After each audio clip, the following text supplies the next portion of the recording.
Nanya adalah, itulah jawaban kenapa Indonesia itu dijajah lama oleh Belanda 350 tahun. Karena banyak pengkhianatnya. Iya, pengkhianatnya adalah orang yang mau memperkosa hukum dan konstitusi demi untuk kemenangan. Kemudian menumbuh kembangkan demokrasi, ya kan? Kemudian terakhir pemberantasan korupsi, 4 itu. 4 ini menurut saya gagal di pemerintahan Presiden Jokowi. Saya selalu mengatakan gagal.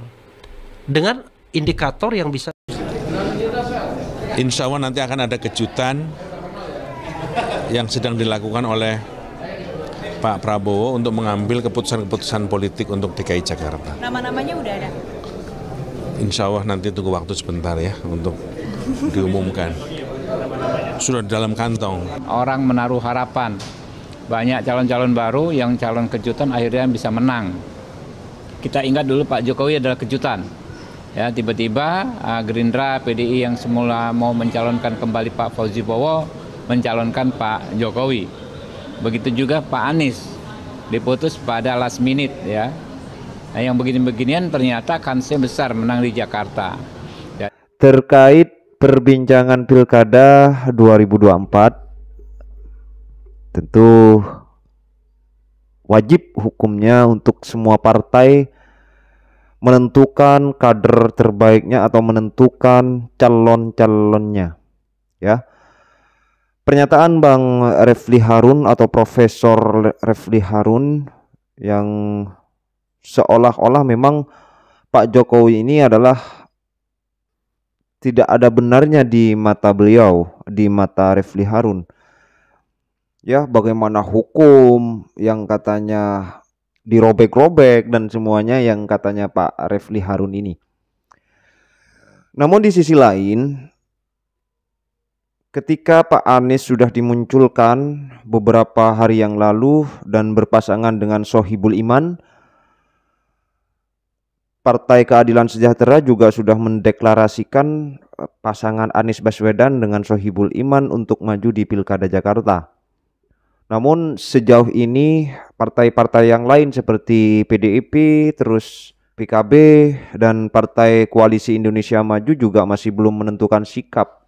Namun kemarin Ketua Umum Partai dari Koalisi Indonesia Maju sudah berkumpul dan mendapat undangan dari Menhan, yaitu Bapak Prabowo Subianto, dan juga sebagai Presiden terpilih 2024-2029.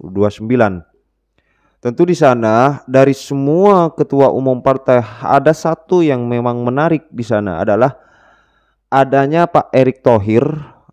Beliau kan sebagai Menteri BUMN, bukan sebagai ketua umum partai. Namun di sana juga ada Pak Erick Thohir. Terlihat Pak Erick Thohir juga ikut diundang oleh Bapak Prabowo Subianto. Apakah nanti di Pilkada Jakarta ini seorang Erick Thohir akan dicalonkan sebagai calon gubernur di DKI Jakarta itu sendiri? Kita masih belum tahu dan masih belum ada kabar selanjutnya dari ketua umum, baik dari ketua umum Gerindra, Demokrat, terus Golkar, PAN, dan yang lain yang masuk di Koalisi Indonesia Maju. Nah, melihat dari tidak tergesa-gesanya dari Koalisi Indonesia Maju ini menyatakan bahwa ini bukan persoalan pemilu saja, tapi ini persoalan bagaimana Jakarta ini lebih baik ke depan. Kalau bicara Pilkada DKI Jakarta, saya ingat 5 tahun lalu saya sama Bu Sylvi. Kalau teman-teman masih ingat juga, kami dulu pernah berjuang di Pilkada Jakarta. Jadi selalu memang Pilkada Jakarta ini menjadi punya daya tarik tersendiri lah, bisa dikatakan demikian.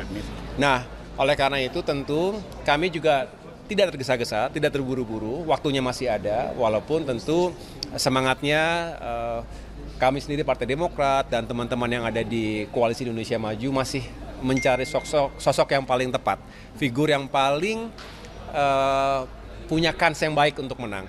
Kita tahu tidak mudah, tidak sederhana.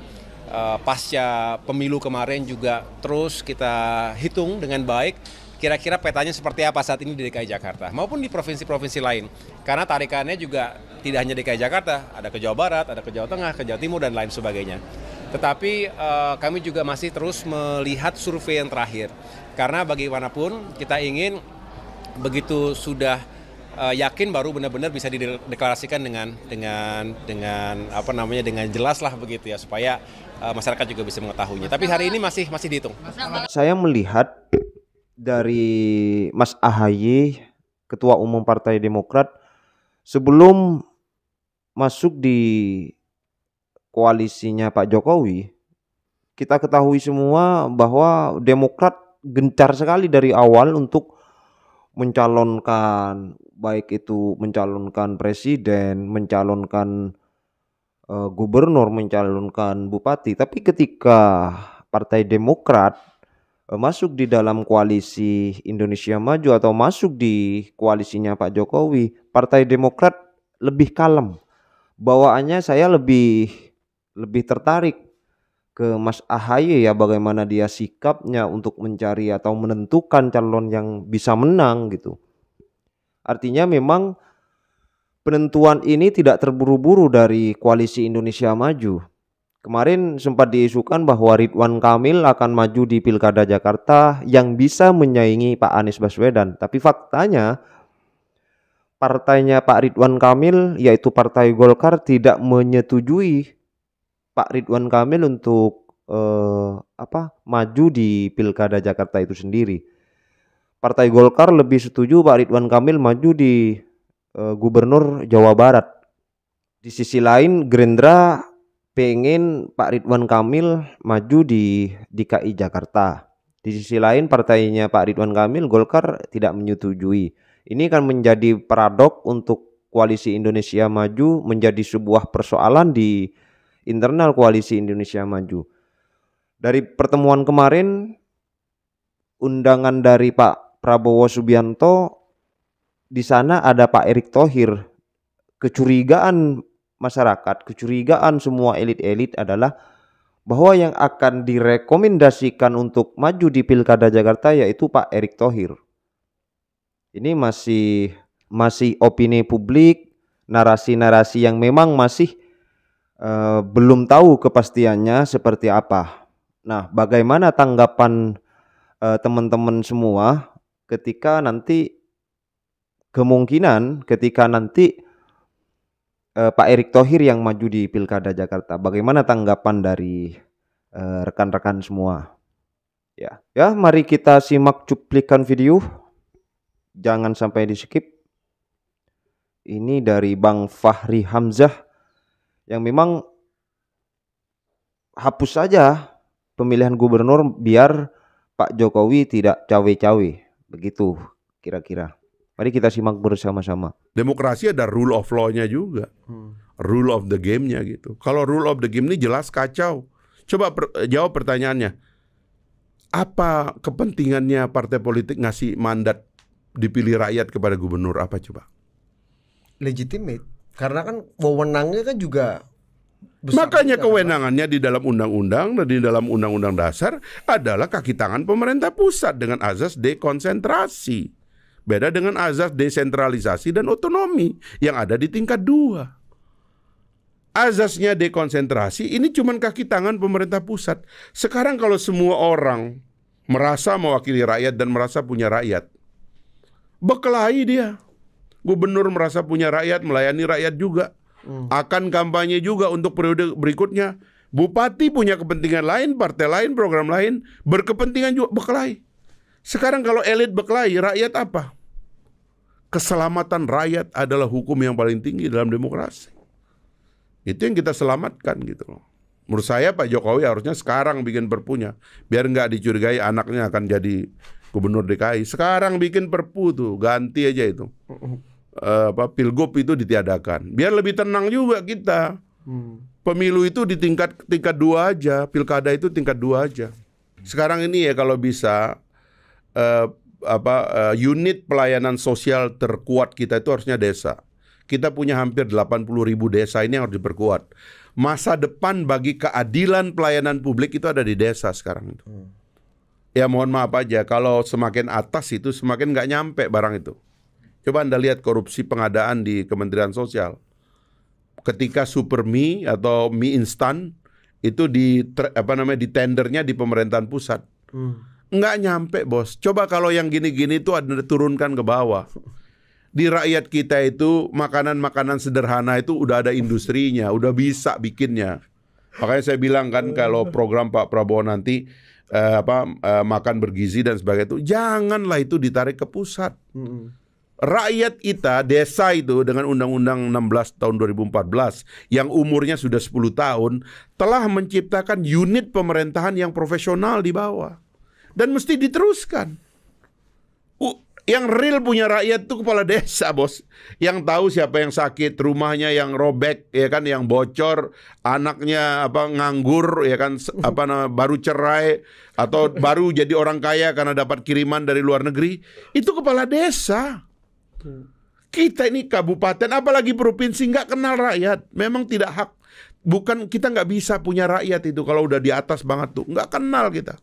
Jadi siapa rakyat itu? Jadi turunkan uang itu ke bawah. Inilah kenapa kita dulu ngomong tentang bentuk-bentuk pemerintahan ideal. Karena manusia dulu belum banyak, bos. Otonomi itu wajib turunkan ke bawah. Gitu. Terlalu dimain-mainkan uang nih di atas nggak sampai bawah, bos. Di bawah itu keluarnya apa? Pak, itu orang dapat bantuan terus dari pusat padahal dia kaya loh, Pak. Pak, kita yang susah nggak dapat, Pak. Pak, itu kemarin ada bantuan PKH turunnya ke orang-orang yang punya semua, Pak. Kita nggak. Kenapa? Misidentification. Perubahan hidup rakyat di bawah itu yang tahu kepala desa. Kepala desa yang harus diperkuat. Modernisasi desa. Makanya saya nggak setuju sebenarnya kepala desa ditambah kekuasaannya. Justru kompetisi kepemimpinan di desa harus diperkuat. Biar otak-otak paling baik ini turun ke desa, datang ke desa kembali. Jangan semua orang di Jakarta ini udah banyak, bos. Saya ingat dulu, waktu saya lulus UI, saya punya paman itu mantri. Mantri Awat namanya, di kampung saya di Sumbawa.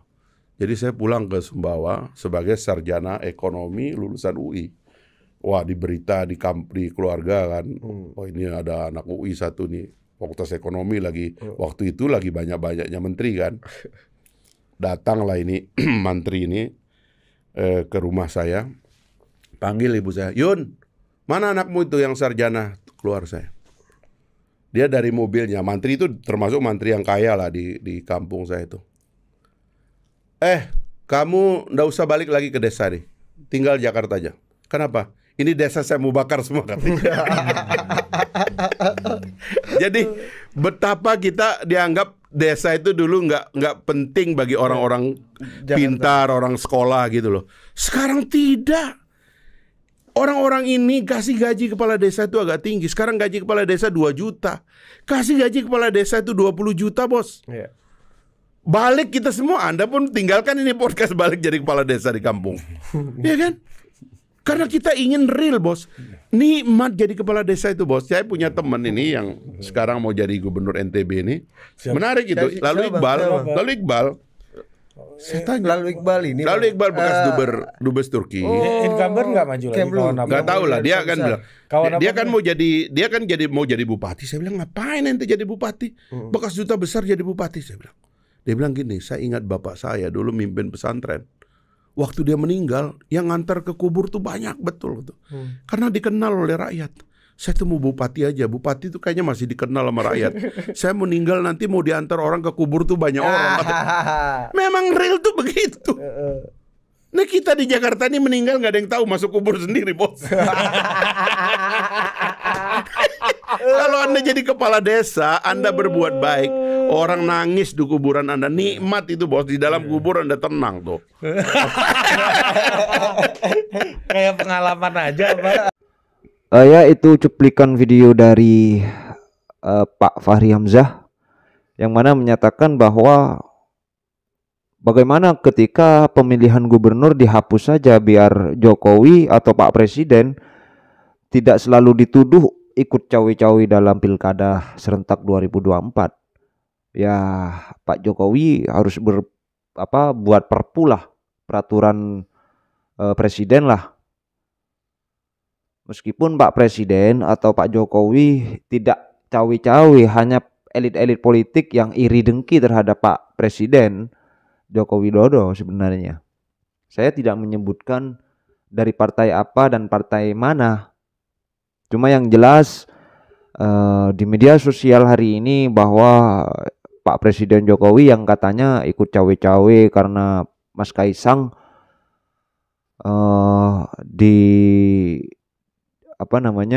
disodorkan namanya untuk maju di pilkada serentak, baik itu di Jakarta ataupun di Jawa Tengah. Kita ketahui sendiri survei Mas Kaisang Pangarep sekarang di Jawa Tengah itu surveinya paling tinggi sekali. Dan itu survei bukan survei bayaran ya. Bang Pacul, kadernya PDIP juga itu sendiri kalah. Bahkan kalah kepada artis loh. Kalah kepada Sultan Andara, yaitu Raffi Ahmad. Dan ini fakta survei hari ini. Seorang politisi Korea dari kader partai PDIP, partai pemenang di pemilu presiden 2024, pada kenyataannya di Jawa Tengah kalah survei dari Raffi Ahmad, apalagi kepada Mas Kaisang gitu. Dan hal ini yang membuat Pak Fahri Hamzah untuk tergelitik hatinya. Bagaimana ketika nanti Pak Jokowi membuat perpu dan mengganti semua gubernur-gubernur ini, mengganti tidak ada pemilihan gubernur. Kacau semua nanti, kan gitu.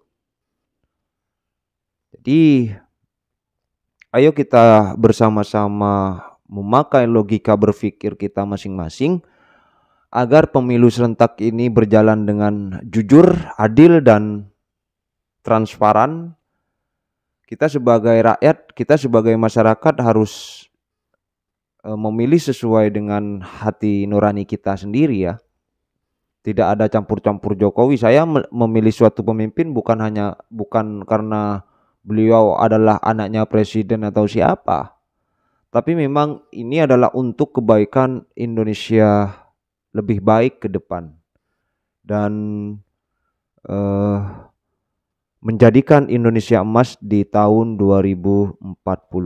Wassalam dari saya, salam perdamaian.